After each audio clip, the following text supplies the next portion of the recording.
ఇక varicose veins నుండి విముక్తి పొందండి. ఎవిస్ వాస్కులర్ సెంటర్ ఇప్పుడు మన KPHP లో గ్రాండ్ ఓపెనింగ్ ఏప్రిల్ 4వ తేదీన.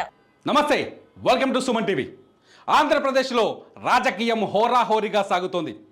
కూటమి వర్సెస్ అధికార వైసీపీ మధ్య వ్యూహ ప్రతివ్యూహాలు ఊహించని మలుపులు తిప్పుతున్నాయి.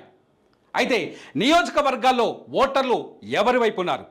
ఏ నియోజకవర్గం చరిత్ర ఎంత, ఆ నియోజకవర్గంలో ఉన్న ఓటర్ల సంఖ్య ఎంత, పోటీ చేస్తున్న అభ్యర్థుల బలాబలాలు ఎంత, గెలుపు ఎవరిని వరిస్తుంది?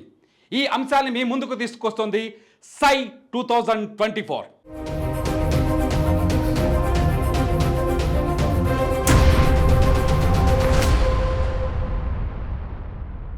ప్రస్తుతం మనం ఆంధ్రప్రదేశ్ ఈశాన్య మార్గానికి ముఖద్వారంగా ఉన్న ఇచ్చాపురం నియోజకవర్గం వివరాలు చూద్దాం.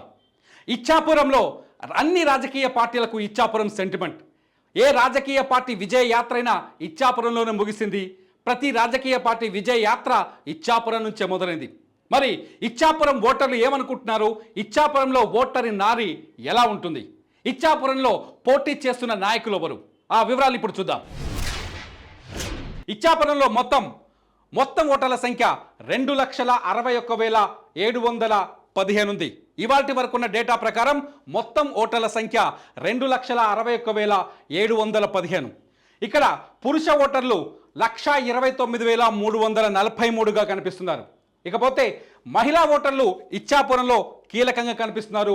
మహిళా ఓటర్లు 1,32,351 మంది. ఇక్కడ ట్రాన్స్జెండర్స్ 21 మంది ఓటర్లు ఉన్నారు.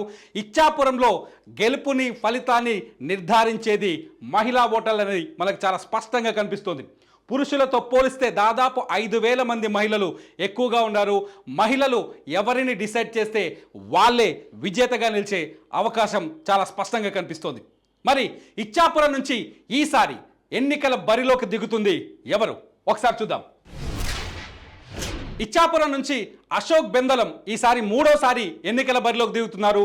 ప్రస్తుతం ఆయనే ఇచ్చాపురం టీడీపీ తరఫున ఇచ్చాపురం ఎమ్మెల్యేగా ఉన్నారు. బెందలం అశోక్ 2014, 2019లో కూడా టీడీపీ నుంచి ఇచ్చాపురం నుంచి విజయం సాధించారు. అయితే ఇచ్చాపురాన్ని కైవసం చేసుకోవాలని వైసీపీ ఆలోచిస్తోంది.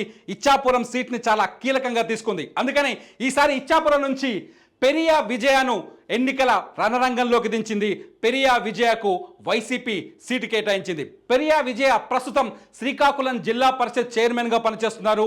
ఆమె కుటుంబం కూడా ఆమె భర్త కూడా గతంలో ఎమ్మెల్యేగా పనిచేసిన అనుభవం ఉంది. ఇకపోతే కాంగ్రెస్ నుంచి మసుపర్తి చక్రవర్తి రెడ్డి షర్మిల కాంగ్రెస్ నుంచి మసుపర్తి చక్రవర్తి రెడ్డిని ఎన్నికల రంగంలోకి దించింది. చూద్దాం ఈ ముగ్గురిలో ఎవరిని విజయం వరిస్తుందో. మరి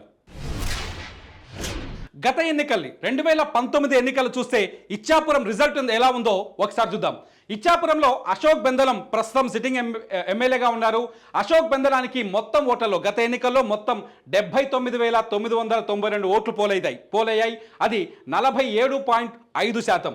ఇకపోతే పెరియా సాయిరాజ్ ఎవరైతే ఇప్పుడు పెరియా విజయ్ ఉన్నారో, పెరియా విజయ్ భర్త అశోక్ బెందలాన్ని ఓడించడానికి ట్రై చేశారు. 2019లో పెరియా సాయిరాజ్కి 72,847 ఓట్లు పడ్డాయి. అంటే 43.2% ఓట్లు ఆయనకు దక్కాయి. ఇకపోతే దాసరి రాజు గత ఎన్నికల్లో ఆంధ్రప్రదేశ్లో జనసేన ఒంటరిగా పోటీ చేసింది. టీడీపీ ఒంటరిగా వెళ్ళింది.